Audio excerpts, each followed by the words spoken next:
सांगितले की महाराष्ट्राची निवडणूक ही पूर्णपणे एका मॅच फिक्सिंग सारखी निवडणूक फिक्स होती, निवडणूक चोरण्याचा प्रयत्न भाजपने केला आणि 5 मुद्दे त्यांनी सांगितले. म्हणजे अगदी आयुक्तांच्या निवडीपासून ते मग जिथे भाजप जिंकू शकतं तिथे कशा प्रकारे बोगस मतदार कसे ऍड केले असा सगळा त्यांनी या लेखामध्ये मी सुद्धा हे वारंवार सांगत आलेलो आहे.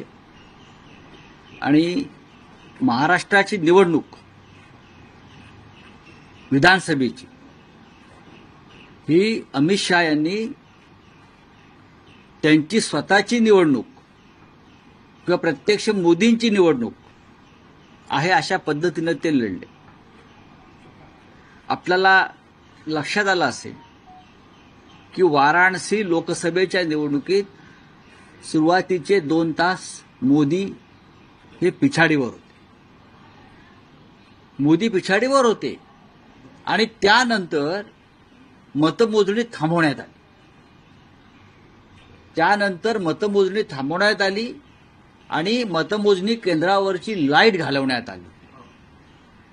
इलेक्ट्रिसिटी सप्लाय बंद केली. त्याचा परिणाम ईव्हीएम मशीनवर झाला. डाटा उडाला गेला, नवीन मशीन्स आणल्या, दिल्लीतून यंत्रणा हल्ली. मोदींचा पराभव वाराणसीत झाला होता जवळजवळ.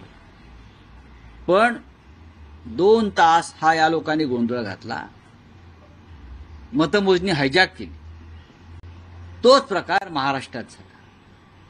महाराष्ट्राची निवडणूक राहुल गांधी म्हणतात, आम्ही सगळे म्हणतोय त्याप्रमाणे हा विजय खेचला नाही तर चोरला, हायजॅक केला.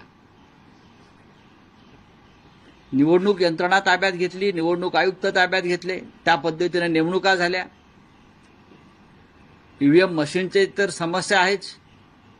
हा शेवटच्या 2 तासामध्ये 60 ते 65 लाख मतदान अचानक वाढवलं गेलं. हे सगळं एक ज्याला सेटिंग म्हणतो आपण त्या पद्धतीनं झालं.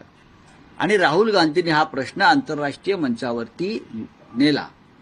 हिंदुस्थानची लोकशाही किती खतरनाक वळणावर आहे हे त्याच्यामुळे जगाला कळलं.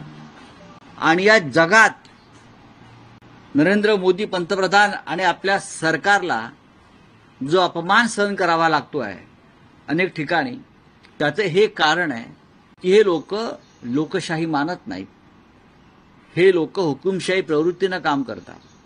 हे लोक निष्पक्ष निवडणुका करत नाहीत. हे अख्ख्या जगामध्ये देशाची बदनामी झाल्यामुळे नरेंद्र मोदी असेल आणि आपला देश असेल त्या देशाची प्रतिष्ठा धुळ्या मिळाली.